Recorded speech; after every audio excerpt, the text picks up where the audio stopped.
আসসালামু আলাইকুম ওরহমতুল্লাহি ওবরাকাতু। সম্মানিত শ্রোতাবৃন্দ, গত মঙ্গলবার রাত্রে 3টার দিকে ঢাকার তুরাগ তীরে টঙ্গী মাঠে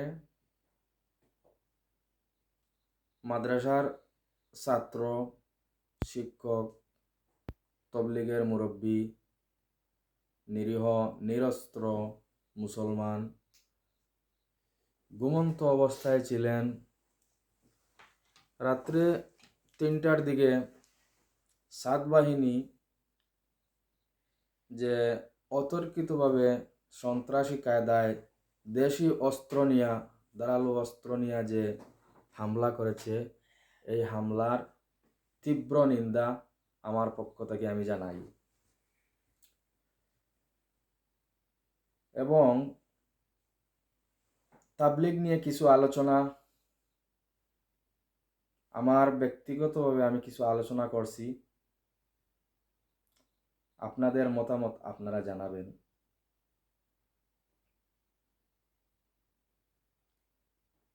ধর্মের মধ্যে বিভিন্ন ভাগাভাগি, বিভাজন, বিভেদ যারা সৃষ্টি করে, এরা আসলে ধর্মকে ধ্বংসের দিকে নিয়ে যেতে চায়। ইসলাম ধর্ম এক, নবী এক, আমরা মুহাম্মদী উম্মত, হযরত মুহাম্মদ সাল্লাল্লাহু আলাইহি ওয়াসাল্লামের অনুসারী উম্মত, আমরা এক দল। ইসলাম ধর্ম একটাই ধর্ম, কিন্তু দেখা যায় ওই ইসলাম ধর্মের মাঝে বিভিন্ন গ্রুপ, বিভিন্ন দল, দলে দলে বিভক্ত। এই সবগুলা দলে দলে বিভক্ত হওয়ার মেইন কারণ হইল জ্ঞানের অভাব। এদের মূর্খতার কারণে, কোরআনের সঠিক জ্ঞান না থাকার কারণে ওরা বিভিন্ন দলে দলে বিভক্ত হয়ে যাচ্ছে। এখন আমার প্রশ্ন, সাত গ্রুপ, সাত বাহিনী যারা, ওনারা ব্যক্তি পূজারী, এক ব্যক্তিকে ফলো করেন। অথচ তারা যদি কোরআনকে ফলো করত, তাহলে ওই ব্যক্তির কারণে এক মুসলমান হইয়া আরেক মুসলমানকে হত্যা করত না, খুন করত না। এক মুমিন আরেক মুমিনকে খুন করত না। তারা কত বড় পাপের কাজ করছে এই ব্যাপারটাও তাদের জানা নাই। কারণ ওরা কোরআনের জ্ঞান তাদের মধ্যে নাই, কোরআন ব্যাপারে তারা বুঝে না। কোরআনে আল্লাহর বিধান কি রয়েছে, আল্লাহ কি বলছেন, এই ব্যাপারে তাদের ধারণা নাই। এই জন্য তারা বিভিন্ন ধরনের অপকর্ময় লিপ্ত হয়ে যায়। যেমন এত জঘন্যতম একটা অপরাধ করলো, মানুষ হত্যা করলো, এক মুমিনকে হত্যা করে ফেললো। কত বড় অপরাধ করেছে তাদের জানা নাই। কোরআনের মধ্যে আল্লাহ বলছেন যে ইচ্ছাকৃতভাবে যদি কোনো মুমিনকে কেউ হত্যা করে, ফাজাজাউহু জাহান্নাম, তার প্রতিদান হলো সে জাহান্নামে যাবে। খালিদিনা ফিহা, এই জাহান্নামে তারা স্থায়ীভাবে থাকবে। জাহান্নামে যাওয়ার মতো একটা কাজ করলো, যেটার বিচার আল্লাহ তাআলা ঘোষণা করেছেন, যেটা রায় ঘোষণা করে দিয়েছেন যে এক মুমিন এক মুমিনকে যদি হত্যা করে, একজন আরেকজনকে হত্যা করবে একজন মুমিনকে, তখন সে জাহান্নামী। আল্লাহ তার উপরে রাগান্বিত হয়েছেন, ক্রুদ্ধ হয়েছেন, বিরাট শাস্তি রয়েছে, আল্লাহর লানত তার উপরে। এত বড় কঠিন শাস্তি কোরআনের মধ্যে আল্লাহ বলে দিয়েছেন। সুতরাং যারা হত্যা করলো, হত্যাকারী যারা, সাত গ্রুপেরই হোক, এক মুমিনকে, 4জন মুমিনকে হত্যা করে ফেলেছে, অনেক মানুষ আহত হয়েছে, এর বিচার আল্লাহ করবেন না?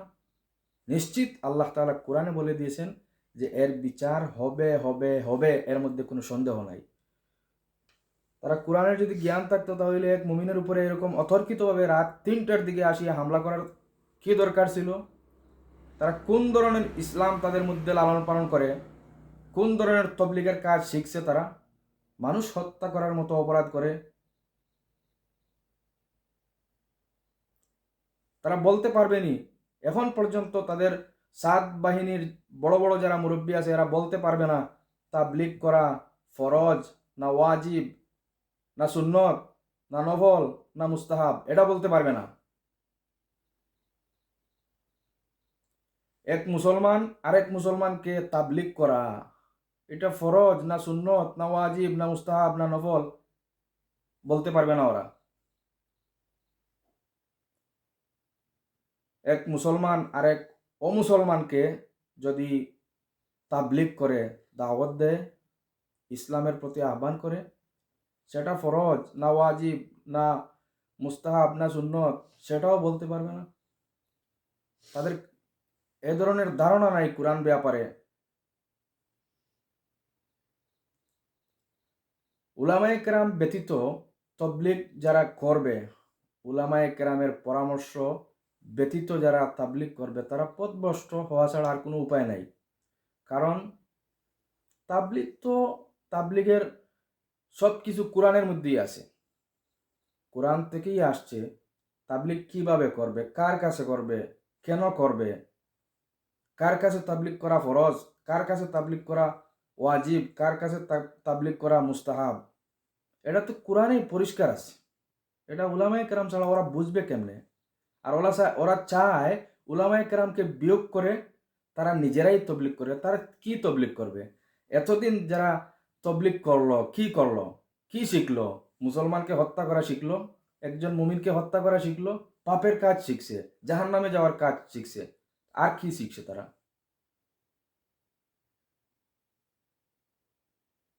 এখনো সময় আছে, ভালো হয়ে যাও, উলামায়ে কেরামের কাছে আসো, উলামায়ে কেরামকে মানো, তাহলে তোমরা কোরআন বুঝতে পারবা।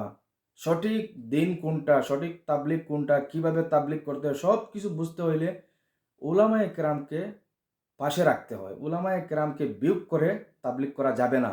যেমন একটা গাড়ি চাকাবিহীন চলা সম্ভব নয়, ঠিক তেমনিভাবে উলামায়ে কেরামকে বাদ দিয়ে তাবলিগ করা সম্ভব নয়। এখন আসি আরেকটা কথায়। ভারতের একজন আলিম মৌলানা সাদ সাহেব, উনি মূলত ভুলটা করেছেন। তো এক ব্যক্তি যদি ভুল করে, তো এই ব্যক্তিটাকে বাদ দিলেই তো হয়। তুমি ইসলাম ধর্ম, তুমি তাবলিগ ভারত থেকে আমদানি করবে। বাংলাদেশে কি তাবলিগ নাই? বাংলাদেশে কি ইসলাম ধর্ম নাই? বাংলাদেশে কি আলিম উলামা নাই? এদের কাছ থেকে তাবলিগ শিখো। ভারত থেকে কেন আমদানি করবে তাবলিগ? ভারত থেকে বসে বসে কেন তাবলিগের কথা বলবে সাদ সাহেব? বাংলাদেশে কোনো সাদ সাহেবের মতো বড় আলিম নাই? তোমরা খুঁজে পাও না? আলিমদের সাথে দ্বন্দ্ব করো। উলামায়ে কেরামে যদি তোমাদের বিরুদ্ধে অ্যাকশনে যায়, তো তোমাদের অস্তিত্ব থাকবে না।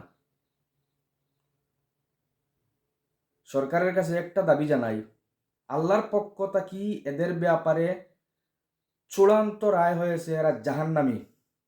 যারা ঘুমন্ত অবস্থায় নিরীহ মুসলমানের উপরে আক্রমণ করেছে, হত্যা করেছে 4 জন মুসলমান, এই হত্যাকারীদের বিচার আল্লাহ তাআলা করবেন, মৃত্যুর পরে জাহান্নাম দিবেন তাদেরকে। আর আমাদের পক্ষ থেকে একটা দাবি সরকারের কাছে, দুনিয়ার বিচার। আল্লাহ তাআলা বলছেন কিসাস, হত্যার বদলা হত্যা, খুনের বদলা খুন। যারা হত্যা করেছে, 4 জন মুমিনকে যারা হত্যা করেছে, এই হত্যাকারীদেরকে ফাঁসি দেন, প্রকাশ্যে ফাঁসি দেন, যাতে আর কোনোদিন এমন দুঃসাহস কেউ দেখাতে পারবে না। আমার জোর দাবি, দ্রুত বিচার কার্য করেন, ফাঁসি দেন। দেখবেন দেশে আর অরাজকতা চলবে না, দেশের মানুষ শান্তি হয়ে যাবে, দেশের শৃঙ্খলা ফিরে আসবে। আপনারা ওই শাস্তিটা দীর্ঘমেয়াদী করে ফেলেন, অনেক দেরি করে ফেলেন, আবার অনেকের শাস্তি হয়ও না। যদি শাস্তি দ্রুত হইতো, তাহলে মানুষ শৃঙ্খলায় ফিরে আসতো, আইনের প্রতি মানুষ শ্রদ্ধাশীল থাকতো, কেউ কাউকে হত্যা করতো না। যত দ্রুত সম্ভব হয় এদেরকে ধরে এদেরকে ফাঁসি দেন প্রকাশ্যে, যেন সবাই দেখতে পারে যে খুনের বদলা খুন, হত্যার বদলা হত্যা করা হয়েছে, ফাঁসি দেওয়া হয়েছে। এটা দেখতে পারলে সবাই সতর্ক হয়ে যাবে, এরকম দুঃসাহস আর করবে না। ومن يقتل مؤمنا متعمدا فجزاؤه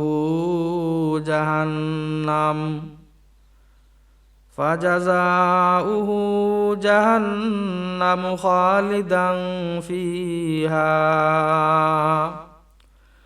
وغضب الله عليه ولعنه وأعد له عذابا عظيما।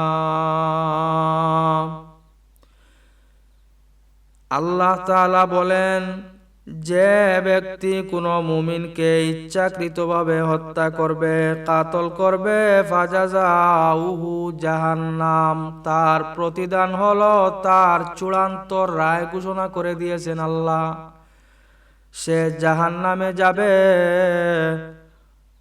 সেখানে স্থায়ীভাবে থাকবে। এবং তার উপরে আল্লাহ তাআলা রাগান্বিত হয়েছেন, তার উপরে লানত করেছেন এবং তার জন্য তৈরি করে রেখেছেন, প্রস্তুত করে রেখেছেন বিরাট শাস্তি।